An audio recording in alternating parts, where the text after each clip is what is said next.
Hi, I'm Dr. Ruzbeh Tarabi at Age Proof Podcast, and this is Dr. Rob Tarabi. And we have Whitney Jones with us today, and we're talking about longevity, her practices, and what she's done throughout her career.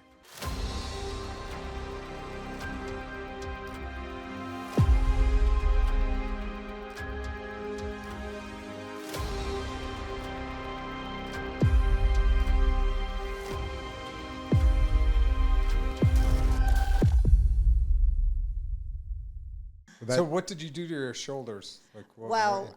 So I'm a pro athlete. Yeah. I do fitness competitions, and gosh, trying to remember the first few times. The last one I was on stage at Olympia and was doing one of my tricks, a front flip kip. Yeah. And I had kind of tweaked it a few weeks earlier and just adrenaline pushed off of it. Yeah. And my shoulder dislocated, ended up tearing the rotator cuff, and then broke my collarbone. Wow. Just from that movement. Mid flip. Yeah. Jeez. I know. Wasn't pretty. But that was the fifth time that I've injured it. So it was like, hey, woman, are you going to slow down? I know. So I know for me, my shoulders, I used to bench press like pretty heavily in competition when I was younger in high school. And I kind of stopped during college, not stopped lifting heavy, but I was still lifting heavy, but stopped doing the competitions. But like my shoulders still are benching over 400 at that point. So but like my shoulders are just junk. And like going to do a breast augmentation, it's like you're like forcing your shoulders. And I've thought about like I got to get stem cells into these shoulders. At some point. I don't see why you wouldn't. I know. It's just to even alleviate or get the better range of motion. Yeah. And a lot of it's also, I've been trying to get more into range of motion and like stretching and like, especially like I keep on hearing knees over toes guy. So I went and bought one of those platforms to just like do Nordic curls and back extensions. Just try to like, my posterior chain's just tight as hell because we stand up there working on a microscope here. Oh, yeah, I can't even imagine. Yeah. Just honestly, if stuck. you just stretch your hamstrings and your pecs, it'll just overall put you in, and work out glutes. It'll put you in better posture for longer portions of the day. So that should like minimize like wear and tear. Or even go to those places, because like so many people, like a lot of the clients I train, they're like, I'm not going to stretch. I'm like, then go pay like Stretch Lab. They're dangerous. And do it. Stretch Lab. You know what? So I agree. I will only send people who are like not super tight or not super limber. Tell them not to have them touch the neck, because the guy touch the neck? The guy cranked on my neck, and I'm like, you're not even a chiro. And oh, wow. No, I'm like, I didn't you're know going to, this. and I'm like, I already have like herniated C5, 6. I'm like, you got to stop doing what you're doing. And then they kept on texting me to go back. I'm like, no. I'm like, I came here to stretch out my legs, and you're cranking on my neck. I'm like, they're all I'm like, you're not even chiropractor. These kids are like, they're kids. They're basically, they're like 18, I didn't 19. know. Oh, yeah. See, they've never, I went twice just to test it out. But it was all like back, lower body, hamstring. That's what I was expecting. I was like, hips. my lower body, I just need my lower body stretched out. that and like would be scary. They cranked my neck sideways, and I'm like, what?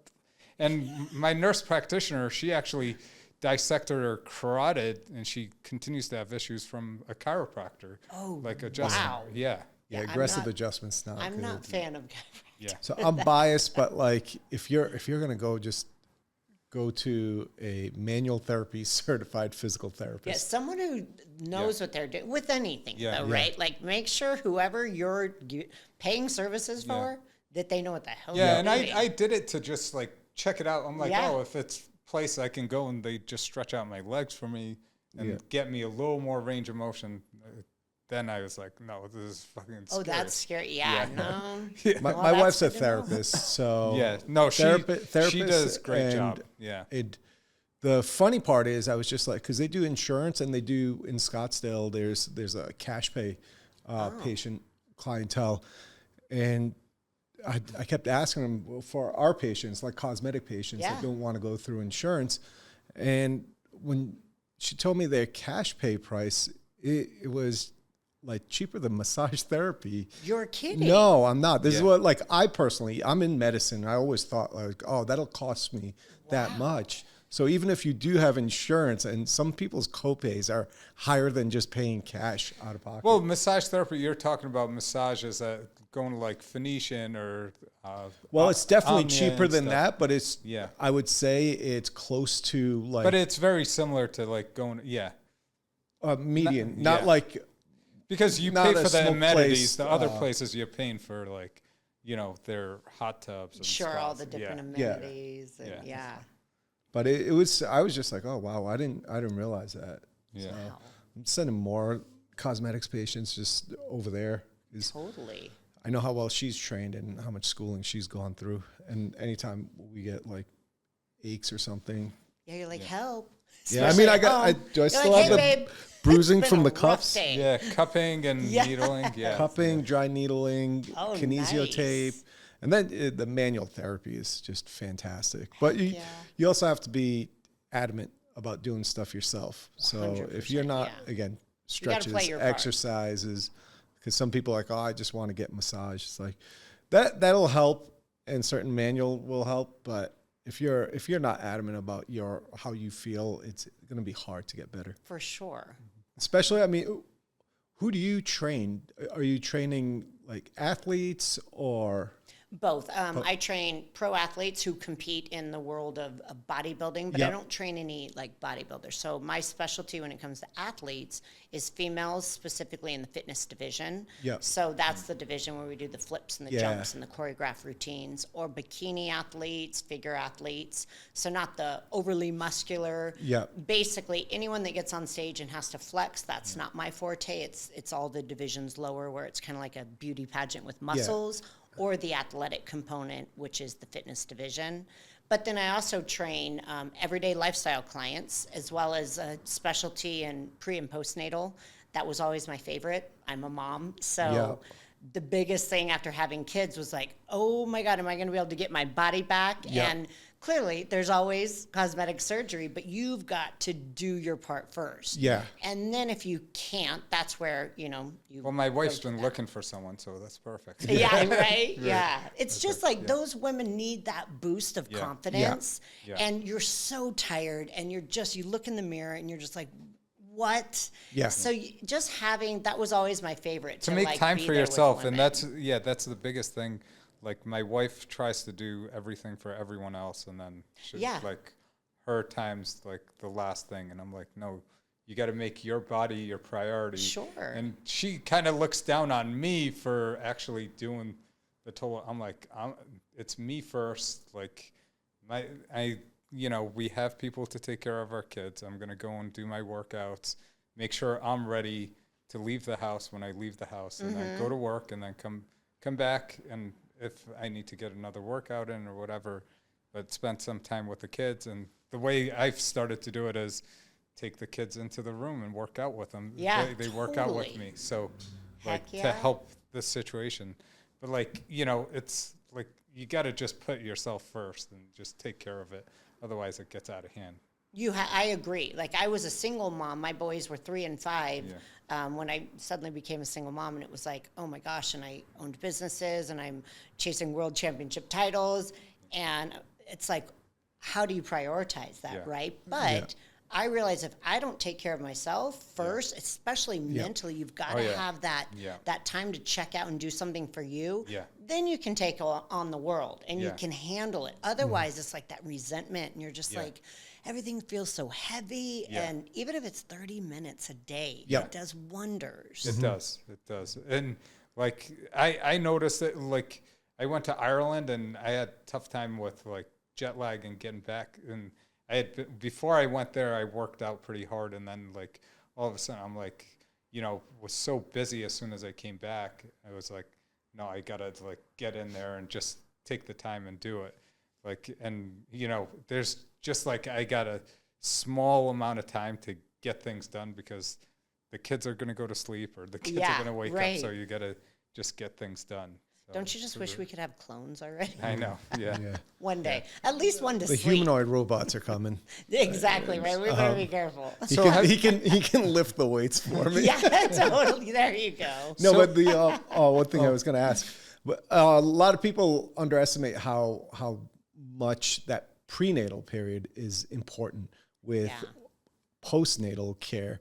So I'm sure you get people both ways, like some that are planning to set themselves up so that after the child they're quick to bounce back and jump back into it. Because if you have the habits built up already and you just take, like, I don't know how long of a break people take. I know my wife was working out pretty aggressively leading up to childbirth, and I think she just took like 3-4 weeks off. Yeah. And then like she bounced back very fast. So I think it's important, the prenatal stuff, although my wife didn't get into it, but like I think it's also she got hard big. to- Yeah, she went through IVF, and I think she got pretty big like right away.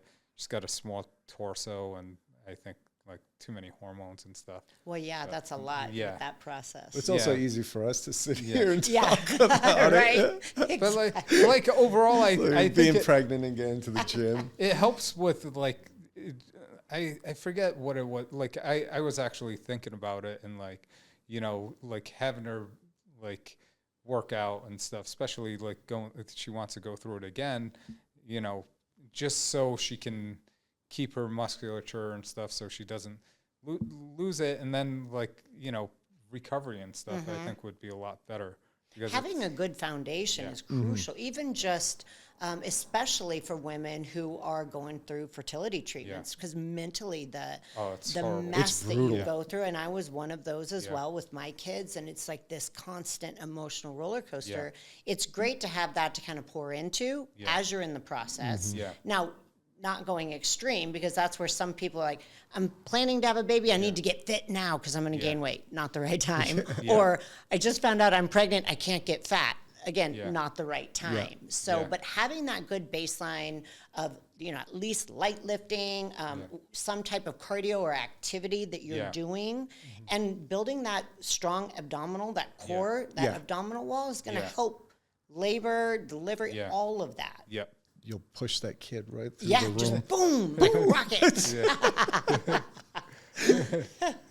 So have you always been into fitness, or was this like, you know, when did you pick up on it? Not really. I was always an athlete growing up. I had two older brothers, but, you know, back then it was, you played any sport that your parents would let you here. I grew up in Arizona, YMCA, so it was like, you're in a 12-week program, the next one, so soccer, and I tried to play football. Like, I did anything. Again, being the little sister and the only girl, I just wanted to be like them. Yeah. And then, you know, growing up, I did sports through high school, college. I ended up on the dance cheer for ASU, and loved that. But then after that, it was like, okay, now it's time to get in the real world. Yeah. And so I started career, and that's where your fitness just kind of plummets. Yeah. And I'm ultra competitive. Yeah. So I lost that element and ended up going into signing up for endurance events, you know, triathlons, sprint triathlons, marathons. Loved that. But I'm like, God, I thought people got fit with this. Yeah. And that was not the case. So then I just started going back to the gym and lifting weights. But I was one of those women who thought, I don't want to be bulky and get so big with all these muscles. Obviously, total misconception. I didn't know. But I saw these women getting fit in the gym and, you know, just kind of slowly getting in shape, tight-toned bodies. Like, what are they doing? And actually ended up getting into this sport that I ended up, you know, kind of flourishing in and building a career out of a dare. I just inquired, like, why are they so fit? And they're like, well, you couldn't do that. Yeah, I could. And from that moment on, it was like, well, then do a competition. I'm like, done. And then I'm like, what did I just sign up for? You know, but that's what, I think it was that competitive drive. I had no desire. I was like, I got to get on stage in a bikini and let people judge me. I don't care what they think. You know, so it was totally this weird misconception. But if I say I'm going to do something, I'm going to do it. And so it's like you just find that way, block that fear. I'm like, I got to figure out how to walk in a bikini and not act like I am scared to death. I need to get my body in shape. And then I actually did it, but then found out there was this division where there was the athletic component. Yeah. I have no formal gymnastics training, nothing. But I was like, that sounds like it's going to be really hard. So that's totally my thing. So that's how I got into it. And it was just, honestly, I had no desire to be pro, had never heard of the Olympia at that time, and was like, I just like having this to have a focus and a goal. Yeah. And then had some life things happen with my mom passing away with cancer and then a divorce. And it was like, I need something positive to pour my life into, because being a mom with 2 young boys, if I let life's catastrophes define me, I'm going to be one of these train wrecks that you see on TV. And I refuse to be that. So I need something positive. Like, I'm not going to get into drugs. I'm not going to start drinking. Like, I got to pour it into something. So it all kind of worked out timing wise to say, you know what? Why don't I give this sport a little more effort and set some goals? And it was like, okay, I'm going to turn pro. I'm going to get my pro card, and then let's just see where it goes. And it was a positive thing that as an athlete, there's so many business applications for me that I learned in how you are as an athlete with, you know, doing things that are difficult, taking on massive risks, having confidence when you show up on stage, just like you do in a boardroom, having to almost fake it till you make it in instance. There's so many applications as a top athlete that helped me build all my different businesses. And so then it's like, okay, this is great, because what I'm learning here as an athlete helps business, and what I'm learning as business helps me as an athlete. And I just kept going. And for 15 years, this was my thing of building businesses and being an athlete. Yeah, and we always take it back to our wrestling days, because like the days in the trenches with wrestling, it's like nothing else. You're like in med school, like, you know, you could quit, or you're like, no, 6 minutes on the mat. I got 6 minutes, and you just gotta do keep it. going. Yes. And like you're like, you know, one more however round. much you put in. The main thing from wrestling that I took away is like, whether I did good or bad, it was just like, I knew what I put in, and that's what I got out. And that's what, same thing with our sport. Like, it's a subjective sport. Like, I could go do the most badass routine, and the judges would be like, nah, not very impressed. But I knew at the end of the day, I got to judge. So every competition, before I walked up those platform steps, before I ever hit the stage, I did my own judgment of, did I win or lose? And I didn't always win. And there were sometimes I had to step out on that stage going, I didn't give it everything. I didn't practice. I cheated on my diet. I gave up on certain routine practice. Whatever it was, it's on us. And again, there's times I gave it my all and I didn't win. But I was like, these judges aren't going to define my value. I know I won. And that's what it comes down to: discipline. It comes down to hard work, showing up and doing what you need to do when no one's watching.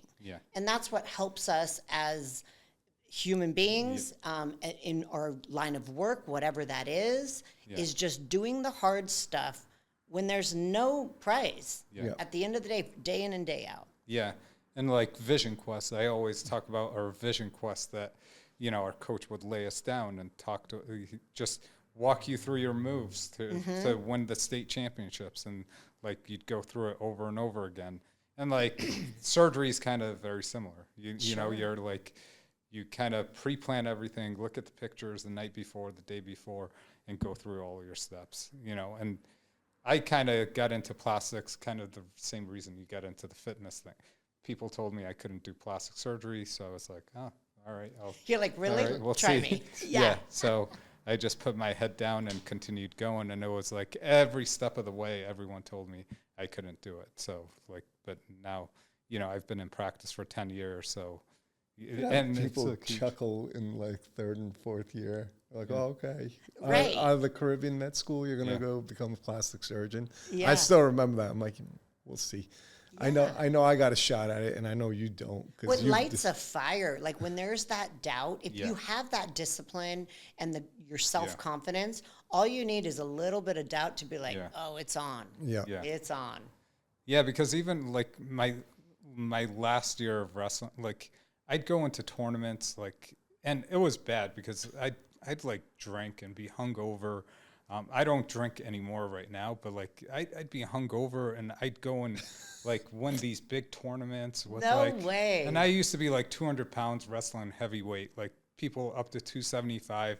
They'd be like these muscular, huge guys, and I'd be like, I'd go on there and I didn't give a shit. And that's like, I think being hungover kind of gave me this like mind of like not even caring. Yeah. And like, oh, there's some top guy in the region or whatever, and I'd go and like be like, all right, and I'd win. And it's like, it's like now looking back at it, that's like where you build your confidence and you just push yourself a little more than the next guy, and Totally. that's all it takes. You did mention when you stopped competing, you just like something's off, because like I wasn't the best wrestler, but I just remember when I was done in college, like after college, I was just like, it took me a few years to like just stop thinking about it. Really? It was like, because I was like, I can't, like, what MMA was just taking off, but like I knew I wasn't going to go into MMA, so I'm like, how am I going to like compete again? I'm like, you have some regrets. Well, it's true as an athlete, especially if you did it at a collegiate level and a very competitive level. Yeah. And same thing with our sport. You have to almost have something on the back burner that you can transition to or pour it into. Yeah. Because otherwise you're just kind of lost. And it does happen for a lot of people. Yeah. Now, if you can pour it into a career or family or some other hobby, great. But at a young hard. age, it's tough. It's like Yeah. figuring it out. Yeah. Oh, It's totally. like, Yeah, you're like, do I have to have a plan B? Nah, but then you realize, oh, wait, it would help. Yeah, because I think I thought about XFL or MMA because I played college football, and like I got into the Caribbean Med School, and I was like, I guess I'll go there, which was the wise choice. But like, yeah, we did like no holds bar fighting at the bars when like UFC was just coming out. No way. Yeah, he'd sign me up and I'd get it. Oh, You how have to fun. get We were signed just up. talking about this because we both do jiu-jitsu. I Yeah. love it. And I would love to do UFC. jiu-jitsu. If I was younger, I'm afraid I would be I'm be a trying to UFC fighter. get. I'm trying to get my kids. Like I know my younger son, who's 18 months, will totally like flourish and love it because he already tries to wrestle my older son. Oh, that's that is like more hilarious. studious guy. He could care less. And I've taken him to jiu-jitsu and he never wants to get on the mat. But I don't want to push him too much at the younger age. Sure, until he's, sure. like, more, I think once he's more like 5 and older, I think I'll probably try to get him in. Yeah. A lot of my teammates have done it. It's like, you got to try it out. I'm like, yeah, but I've taken care of people with broken fingers and For stuff. sure. And Oh, yeah. if I do that, he's like, no, you just got to go with the right gym. I'm like, I know, but if I just put my hand down wrong and my Now, finger gets you dislocated, can't be I can't take making like decisions. 6 weeks off. Like, That's what we were talking about because you have to be smart now. Yeah. Like Yeah. younger, like I said, if I was younger, I would do Yeah. it. But now there's a lot more on the line, a lot more to lose, a lot of injuries in the Yeah, background. I was doing CrossFit when I first started my practice because wow. I did it for 3 years in New York and I just like fell in love with it. But like I'm ultra competitive. Like I had skin peeling off my hands and it'd get super glue and Your go arms and do dislocated. pull-ups. You're like, I still Yeah. got one arm. Yeah. Yeah, exactly. And like I came here in New York, at least like I'd go to the 9 p.m. class and like they'd walk us through stuff. Even though like some days were more competitive over here, I'm like trying to like, and the coaches weren't really like well trained. So they just like push you. And I know I can lift a lot of weight because I've always like had this thing like lifting heavy weights and like Always if been they pretty push strong. me, I'm going to do it. And I'm like, Yep.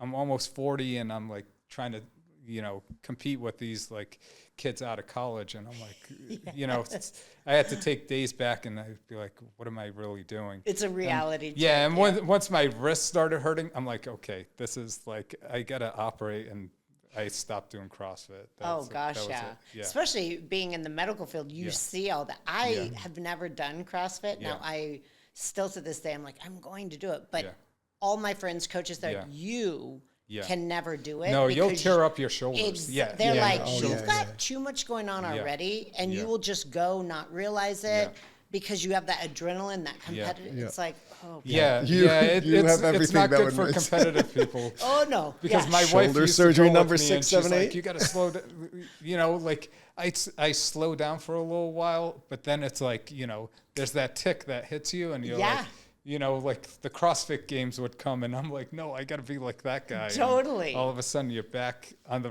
wrong side again. You know. But, so overall, like, do you have a daily routine that you do, or? Oh yeah. I do. So I'm not competing anymore, Yeah. but I'm still, it's just a normal lifestyle. Yeah. So for me, every morning I get up, I have some heart issues. So it's almost like I equate it to like you start a lawnmower every day. That's me. So I got to get my heart going. So I just get up, literally roll downstairs, get on my treadmill for at least half an hour and, you know, pretty active, like 3.8. So walking, getting it going, do some daily meditation, just getting myself set up for the day. And then I always will work out about midday or in the afternoon. So I get myself going better. I broke my neck about 6 years ago. So I have some issues, nerve with my right arm. So it takes about an hour or so to wake up every morning with my right arm. So I would love to be a morning workout person just to get it out of the way and then start the day. Yeah. It will never be my lifestyle now. So I just build it in. You know, with a lot of the work I have going on, sometimes it does get pushed aside. Yeah. But yet I constantly will live in the philosophy of you don't have to go to the gym. There's so much you can do. I don't care where you're at. Yeah. You can think of a workout. Now, Yeah. if you're a massive bodybuilder and you're, you know, benching 400 pounds, Yeah. that might be tough. But Yeah. that's definitely not me. It's not 99% of the world. Yeah. So it's just a matter of cut the excuses and do something, whether it's half an hour, just getting my heart moving, upper body, lower body, doesn't matter. Do a quick circuit. So it is definitely part of my everyday lifestyle. And I need it more mentally. I find when I'm really stressed out, I'll look back, I'm like, oh my gosh, I missed my workout yesterday and didn't do anything today. So it's like naturally my body craves it. Yeah.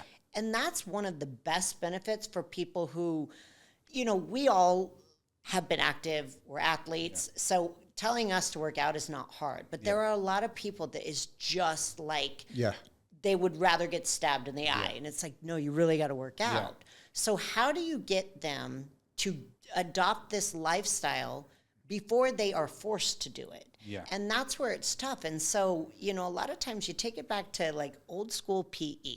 What did you like to do? You know, if you have kids, go to the park and run around with them, create an obstacle course. So a lot of times it's overcoming that to get you going. And for me too, I'll get in ruts where it's like, I do not want to go to the gym. Yeah. Personally, for me, like I like to do backflips. I like to do crazy breakdance stuff. Like I don't love to lift anymore. The gym is boring. So I like to find little crazy antics where I'm lifting and doing plyometric push-ups and then throwing in some toe touches, back tuck, and some b-boy swipes or something ridiculous. Like if you see me at a gym, I'm that weird girl. You're like, what is wrong with her? But that's the way it keeps me interested. And it's just finding, like, if you are an active person and you're getting bored with it, think back like a child. What is it you want to do that seems fun? And do it. As long as you're active. So it's a huge part of my lifestyle, no question. Yeah, one of the things that really got me back into, and then you know, we do a lot of weight loss and peptides and stuff in our clinic. And one of the things was, and I got my brothers into it too, which like resistance bands. It was like so simple, injury-free, and it was like 10, 15 minutes every day. You know, I bought like 2 different systems, and like when I got bored with it, I have like a tonal at home. So I try to like mix it up between the different things. Totally. And I've always loved lifting. The only problem is like the aches and pains of lifting. Which that I don't get with resistance bands. And like I think I got in the best shape with resistance bands and building muscle, even being on GLP-1s and stuff. But like, I always feel like I get bored and I'm like, I could do more and grow more. Although the resistance bands are probably better, I like start doing tonal and doing other stuff to Yeah. kind of I've build gotten that. back into the gym like two to 3 days a week. Usually on the weekend sessions, I'll go to the gym and do the resistance bands in the morning during the week, because you got to sneak it in before like work for like 7. And I've always done this. I don't know why. I'm just like, I'll put a little more weight on, more weight on until you're just like, damn it. Like, You know what? I'll tell you what, though. People do not put as much value in resistance bands as they should. And COVID was one of the craziest things because at that time, I was coaching a lot of athletes who compete on stage. Now, everything was shut down, but they still had, no one knew it was going to be shut down as long as it did. Yeah. But I had several clients in prep for shows. It's like, well, you can't go to the gym. And then also lifestyle clients, they couldn't go to the gym. Get resistance bands. Yeah. What was interesting is people found out they worked way more efficiently with the resistance bands at home than going to the gym because it wasn't social time. Yeah. And then the athletes, the bodies on stage, because it was a different type of training and it was time under tension, it was different style. It was crazy how well the bodies looked with no gym. really? On stage. I kept on reading about it. But what got me was like an anesthesiologist that we like talk about wellness all the time. And she's like showing me her buys. And she's like, 70? I'm 70 and look at these. This is just X3 bar. I'm like, you're freaking solid. I'm like, she's like, this is the best shape I've been in. And like, And she does triathlons. Yeah. And stuff. That's awesome. yeah. And she's like, how cut up she got. And like, I think it was on like Tony Robbins' book. I forget, what's it? Life Force. On that, he said his wife got in the best shape she's ever been on resistance bands. So she got him on it. And I was like, all right, I got to buy them. I bought like the Harambe system. I had like an Amazon thing before, but those didn't really work. But like if you get quality resistance ones bands that like break Harambe off and system or smack you in the X3, but yeah, I was like, like I was taking GLP-1s and people were talking about losing muscle, and I have the InBody, which tells you how much, and I was gaining muscle while losing weight. So it's and the definition you get, the muscle growth you get is incredible, and like Pretty I don't think fast too. Like, you're Well, just and it's like, amazing too, because guys are, in my experience, are less likely to be like, I'm not doing resistance training. Women are more apt to it, because they will do workouts at home. Yeah. But guys, it's sometimes a selling proposition. But since it's not normal for most guys, because girls will go to the gym and do bands, your guys' bodies respond faster because it's something totally foreign. And you don't hurt your joints. Like like no shoulder pain. Like doing the chest stuff and the tricep stuff. Like no shoulder pain at all. It's like it was just amazing. Yeah. Yeah. A safer way. Because again, at the end of the day, we need to be able to wake up tomorrow and do our job, whatever that is, without being injured. Yeah, exactly. or just being in pain. Like, you're gonna be so much better And if you're not even in pain. and the amount like your core builds too. Like I was like, we're not doing any ab workouts, but like your abs get like tighter and like with just doing like the 4 exercises. stabilization. Which, think about it, as you get older, that's the most important. Your balance, you're stepping off a curb. I mean, you guys see how many people like fall, they break their hip. It's like, there's no core strength. So as we get older, it's working out smarter, not harder. But you go back to a gym, even after doing resistance bands, and I'm sure you guys load up the bar and you just get after it. You're like, whoa. Yeah. Because it's just natural in a gym. You go way too heavy, lift way too much, and you're back into square one. Yeah. One thing I started doing with the weights, I won't use a bar. So it's all dumbbell and everything separate, because I felt like a bar, like on a bench press, that was kind of irritating it. And I'm like, but I want to see how much I can lift. But I'm like, I just switch to dumbbells. I don't do any bar work. That way it gives it the free range of motion rather than forcing the shoulder to be in a certain... I don't do any free weights. Like I've stopped doing free. I I just have like everything it. at home. It's tough for me to go back to it because my shoulders would totally get ruined. Right. And I'm afraid like I'm going to tear a pec or something. I'm like, all right, let me stay Not away worth from it. No, Yeah. no, I'm like my tonal and my resistance bands, like they do enough. I'm like, Oh, heck yeah. Those are good ones too. X3 and tonal, heck yeah. Yeah. So Tonal's cool. I don't have room for one. you always got room for a tonal. That's like the least footprint. I know, ever. but it's like if you we have put room up for a this- laptop, you have room for a tonal. we put up this the what's it, the wall, accent wall. It's like wood framed. So it's like after we put it up, we were both like, Sarah likes it too. Like the tonal are one of the competitors for tonal, and she's just like, oh, this would be the perfect spot for it. No, we just put that up. But like I'm putting one in our new office, so like there you go. Getting a workout too. So No excuse now. No, that was like when I heard about it. Like, his Pam said, "This is where the tonal will go." I'm like, "Wait, we're getting it for the patients?" Like, no, for you guys. I was like, might "Oh, not that's leave awesome." my office because we do all the biohacking stuff too. So it's like, other than the cold, and I don't know. What are your thoughts on like cold plunge? Do you do cold plunges and I any do. biohacking So stuff? it's funny because there's so much research, and I've been doing cold plunge, gosh, for years, way back before they actually had these amazing. I have a cold plunge at my house now. But I would go every day, especially when I was in prep, because I would be doing 4 hours of routine practice where it's like you're doing these 6 foot off the ground push-up flies, you land, I mean, your body face planting, beating myself up. Yeah. So I would walk out of practice, like just like a truck ran over me. On my way home, I would grab 7 bags of like those huge Ice, McDonald's ice, and I would do it in my bathtub at home every night. So I've been doing it forever as a sense of recovery and to get rid of the inflammation because I would just start within hours, my joints, everything's swollen. Yeah. I did it for that purpose. Now, then obviously the studies come out and they're like, don't do it after you work out. Do it before.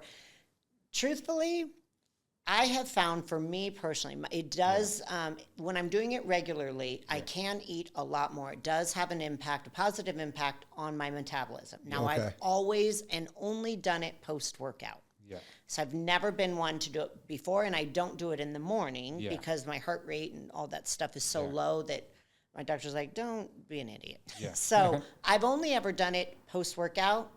And I will tell you, though, that it was the one thing that truly benefits because I take any type of like supplements for joint health. I do body work 3 times a week when I'm in prep. I do all of the, rehab with the foam rolling pre, post. But that was the one thing that I will say I would get out of that cold plunge and I'm like, all right, let's go again. Yeah. It would single-handedly change the way I felt. I could wake up less achy. So that for me was a game changer as an athlete in my prep. That's the one thing I could say 100% I could not go without. How long do you sit in there for? I would do 12 minutes at 35. Wow. To the point where like my ice bath, you got to get the ice pick and then you get in like under the Titanic and it's here. I never went under though. And I never would go above my heart because I would have some heart issues with it. Okay. And so it would always be like here down. Yeah. But that's pretty cold. Yeah, it is cold. But honestly, I loved it because to me it was like a mental challenge. I would do like mind games, like little riddles, like whatever it was to distract. But for me, it was a form of like creating and building your mental toughness. Yeah. How strong of a mindset can I build? Yeah. So, when it's freezing outside, and Arizona doesn't get that cold, but to me it's freezing here. Oh, yeah. It's easier to do a cold plunge in this weather, 100 degrees. But when it's winter and mine was outside my garage, that's miserable. Yeah. And sometimes it would take me an hour to like get back to body temperature. Yeah. Mentally, how do you psych yourself up for that? When your body is beat to hell, you're tired, you just want to go to sleep, but you're like, I got to do this. Yeah. And I loved that challenge. So I would never do it above 38. It had to be 35 to 38 always. And I would never do it less than 10 minutes because it's like, then why am I tapping out early? Yeah. So to me, it was that consistency to show up. Do the hard work. Yeah. Challenge yourself. This is only making your grits better and stronger and your resilience. So I love the mental side of it. Yeah, I think the mental side of it's the biggest thing for a lot of people. I think it's like, especially when we wake up and talking yourself into that, it just built some resilience with, mental toughness. Totally. I mean, and people do it for a variety of reasons. Yeah. If it works for you, whatever that is, Yeah. just for clarity for the day, for speeding up your metabolism, to get rid of inflammation. Who cares? If it works, great. If you do it at 50 degrees and it's like, that's so cold, who cares? Yeah. Like, just do it if there's a payoff. I've done cryo. To me, that's the biggest waste of time. Oh yeah, it is, and That's like what I've heard from a couple of people. I just like looked at it because I looked at the machine itself. I'm like, it just didn't make any sense. Like the cold plunge, like totally different feeling. Yeah. Yeah. And some people love the cryo machines, but that's fine. But not, And that- again, it's what works kinda, for you. Yeah, and you kind of look at it, like I compare it to like, although like infrared sauna compared to a regular sauna is a lot different than the iCryo thing, but it works similar where, you're not going to get the heart benefits from infrared because it never gets as hot as the other Sure. the normal saunas. It's going to beam through your muscles and help with repair and stuff like that. Where that iCryo kind of works the same way. It's gonna but it's gonna be more superficial. It's not gonna affect your core body temperature, Right. And get all the added benefits of your core body temperature. Sure. So that's where the difference is, and people feel miserable for the 3 minutes that they do the freezing. And does it help? Like if you have minor injuries, but you got to be pretty consistent. And is it worth it? I think. If you're going to do anything, do the cold plunge over the cryo machines. And I think, too, anyone that's actually done the really cold plunge, Yeah. they're like, it's hard to go back to cryo and feel that same benefit. Yeah. So, again, to me, if it works for people, great. For me, it was a waste of 3 minutes.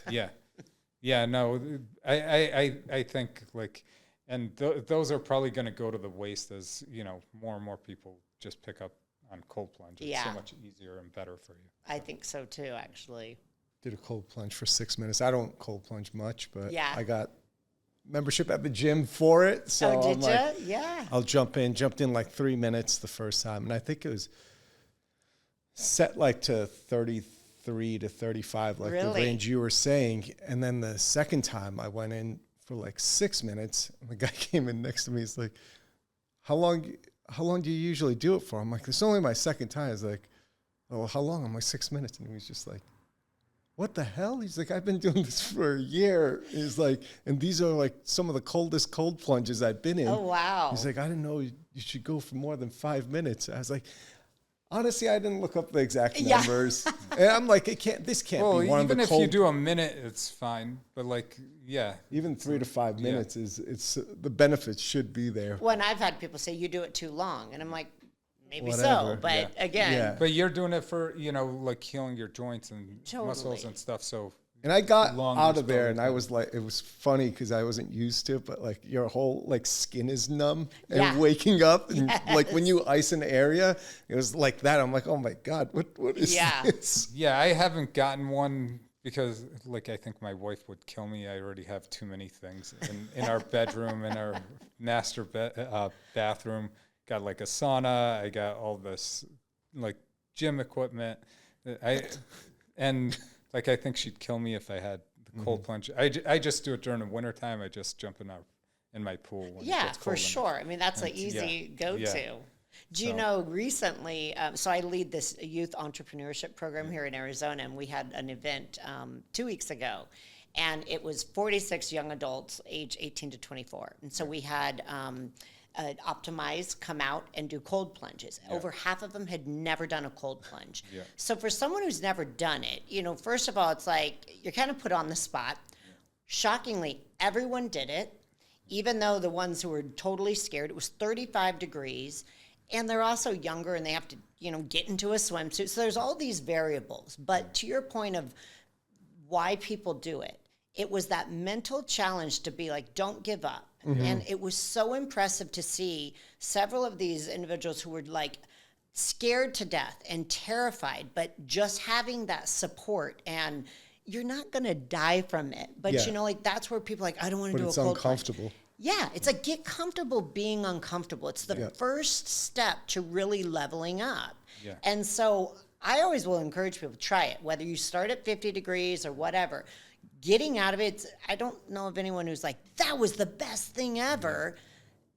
Because it's miserable, right? And no one likes to be that cold. The first 10 minutes, the but benefit. like, yeah.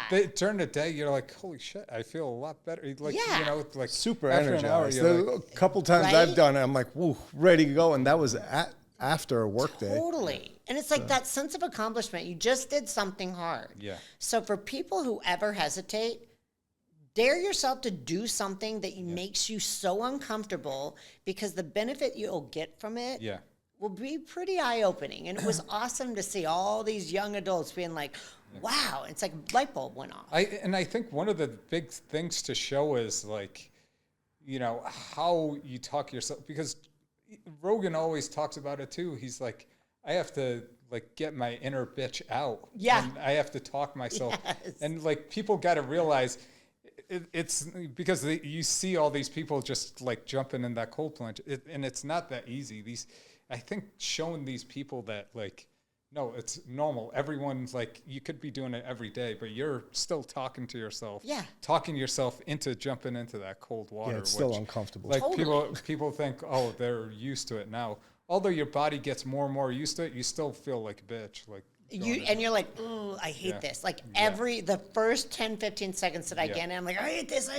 Yeah. But you still do it. Yeah. Yeah. But you're right. Like if you can show, it's not an adventure. It's not like you're getting, you know, this amazing dessert handed to you. You're like, this isn't fun. Yeah. But weigh the pros and cons. Yeah. What are the benefits of this? And then that accomplishment. take of the you whole just did it. steps, do the steps, the preparation, jumping in, and like the first 10 minutes and then the hour after it, how you feel, like recording like how you feel and what you're thinking in your mind. Totally. And how your mind's running. I think that's like, I've been trying to drop my resting heart rate. That one time I did what you said, you know, like go to the sauna, get out of the sauna, go into the cold plunge. And my resting heart rate that night dropped like 15 Really? beats. Yeah. Wow. In one night. In That's one night, I'm like, it impressive. had to be that. Because I'm like, Wow.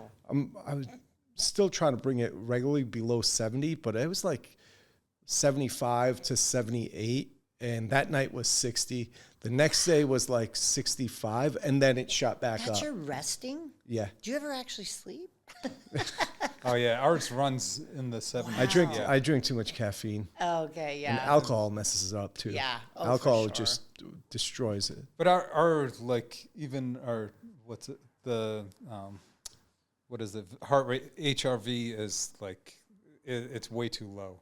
Is and it? I've been trying to get that normal. Sometimes when we go on vacation, that works. Or epithalon, if I take epithalon, like when I do my cycle of that, it'll jump to 50s, 60s. But we're always like, I think just like If you stressed. don't ever, ever have that downtime, I used to always be above 100. Yeah. And then like 2 years ago, I had a medical issue and it dropped.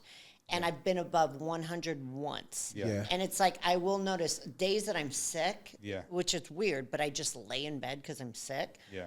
My HRV goes up. I'm like, I have to legit not move. Yeah. Just to get, I'm like, this is annoying. Yeah. But yeah, it's crazy. Well, If yeah, that's how your body runs. Yeah, we're never running. Like mine's like 20, 30s, and then some nights jumps up to 50s. But Did you have an like increase never- when you took CJC or any of the growth hormone releasing peptides?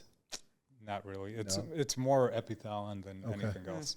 And the other thing is, like, I did the 5-day fast or fast mimicking diet. That's like, but like I drop like a log at 8 o'clock when you do that, and I'm like, figuring out what day I could do it. I'm curious about this. Did you do just water? Or did you? So I what was did your the fast mimicking diet. So there's a package you can get, or like there's DYIs that you could do, but like for us, it's like Prolon. They give you these bars, these soups and tea that are like, this guy did tons of research and came up with the amount of like macronutrients and stuff that you could do that mimic fasting. Yeah. And you just take those and, you get better sleep and it just resets your body. And you're supposed to do it like 3 to 4 times a year, just cycle it every few months. And some people say do it once a month. I'm like, I think that's overdoing crazy. it. But Yeah. but Are you cycling it- familiar with Dr. Pompa? Yeah. So he's a friend of mine through Genius Network, and so I've talked to him now for about a year, and I keep trying to get brave enough to do Yeah. it. Because clearly the benefits, I'm like, I want that reset. Yeah, I don't know how I to don't do know how they I do don't know it. how to do the water diet. Like some people are doing it for 30 days and I'm That's like, crazy. Yeah. Yeah, Yeah. Yeah. I haven't even done it 24 hours. Yeah. Let's be honest. Like I eat a lot. So I'm Yeah. like 12 hours to me freaks Yeah. me out. But Yeah, I especially if can't you're even burning step a ton into of calories. 24. Yeah. But one of these days I'm going to do it. I just don't know. Like I run. Check out the the Prolon. They have the 5-day fasting mimicking diet, and you could do that to start out. And see Yeah, how just you kind of feel like a with that. stepping stone. Yeah, and you'll get great sleep, and it's good to reset the body and almost work very similar. Really? Okay. Yeah. Yeah. I almost feel like I need to do a stepping stone because Yeah. I'm afraid I might just drop dead. I'm like, I can't imagine 24 hours, but clearly people do it all the time. Yeah, I do. Like a lot of times, like I'll I always fast. I don't eat breakfast. I'll have like my supplements in the morning, but and that's like non-calorie supplements like vitamins and stuff. And we'll do a 8-10 hour case, or I'll have a few cases before that, and then walk into that case helping him out, and I won't eat. And it's like, I ate at like 6 p.m. the night before, and it's like 5-6 o'clock before I get out of the case, and I'll eat then. Like I've done the 24-hour thing. I take GLP-1s, lower dose, but like it's still like kind of suppresses my appetite, so I don't even think about it. And I like sometimes I'm barely even drinking water. So Wow. yeah. That's crazy. That's so I don't do interesting that. to me. Yeah. But that's always a true test. Like everybody is different. Yeah. Just naturally say whatever. Some people could fast and be fine. Yeah, Other some people it's can't like, do. Yeah, My wife can't fast. She has blood sugar issues. See, She that's goes- where I do yeah. too. And Yeah, that's some what I people talked to get Dr. Pompa. tachycardic I'm or like, something "Oh." like their heart rate goes through the roof. Like with Andy, Andy was like, he couldn't fast because his heart rate goes through the roof. He feel like he can't do it at all. Yeah. To me, as crazy as my brain is, I'm like, this is a mental challenge. Yeah. I'm going to overcome all these. But then on the flip side, I'm like, don't be an idiot. Yeah, Yeah. yeah, So we'll see. But you're right. Maybe I do the stepping stone first. yeah.